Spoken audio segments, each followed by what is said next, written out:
Tyranny is the deliberate removal of nuance. Documentary filmmaker and psychologist Albert Maysles said that. For all my searching, I couldn't get a firm story on the context, but he lived through McCarthyism, and traveled behind the Iron Curtain during the heyday of the Soviet Union, so he had no lack of potential inspiration. Generally speaking, the political right wing is focused on maintaining the status quo. It's big picture oriented, rather than detail oriented. Don't rock the boat, it's still floating. Generally speaking, the political left wing is focused on improving the status quo. It's all about the details, which ones work, and which ones don't. You have to risk rocking the boat, if you want to patch the holes in it. As a rule, tyranny is right-wing. Most people are conservative by nature. That's because most change is bad. There are a few dozen ways that things could get better, but there are millions and millions of ways that things could get worse. Because of that evolutionary truth, it's easier to enforce stagnation on people than to enforce change. And when you're focused entirely on the big picture, it's easy to lose critical nuance. But what happens when we've established a status quo of changing and improving faster than we can even keep track of? The conservative mindset starts trying to conserve progressivism for its own sake. A new kind of tyranny has emerged. A left-wing tyranny. And it's fascinating.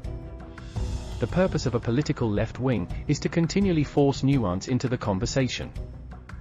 So how does nuance become tyrannical? With the deliberate removal of the big picture.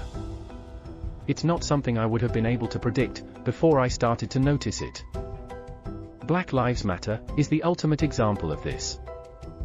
Brittany King cited the deaths of Alton Sterling and Philando Castile as the inspiration for starting her chapter of Black Lives Matter in 2016. If you, like me, are immediately suspicious of claims that black men are being murdered by cops, the case of Philando Castile is very clarifying. He was an upstanding citizen, with a good career and a legal firearm, that he was neither holding nor reaching for, who was pulled over for a bad tail light, and shot 7 times in front of his 4-year-old daughter, even though he was complying with all the officer's orders. It was all captured on the police dashcam. Castile was not fighting.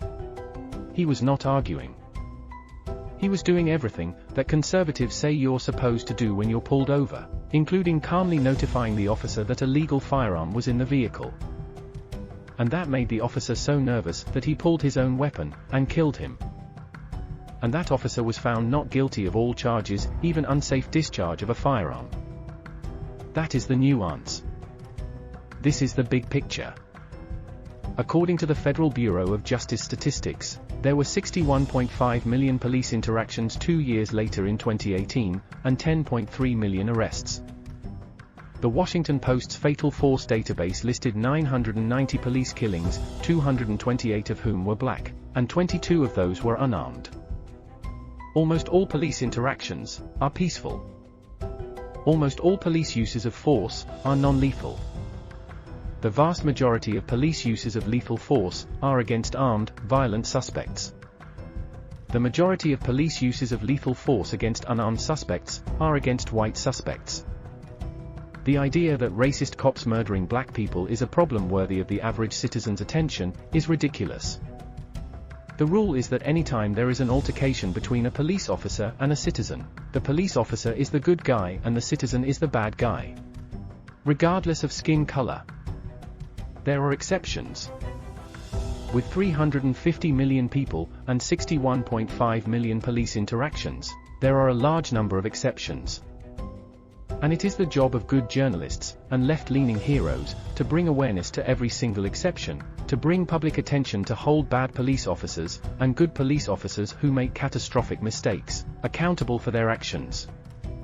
But the rule is accurate in 99.99% of altercations. Individuals are capable of understanding nuance, but mobs are not. As a society, we must act as though 99.99% equals 100%, because the alternative, as it has played out over the last several years, is to act as though 0.01% equals 100%. If tyranny is the deliberate removal of nuance, then what do we call the deliberate removal of reality? Thank you for spending some time with a man with no shoes. Please like and subscribe if you got anything out of it, leave a comment if you have any thoughts worth sharing, and join me next week to pursue the highest virtue. Pleasure.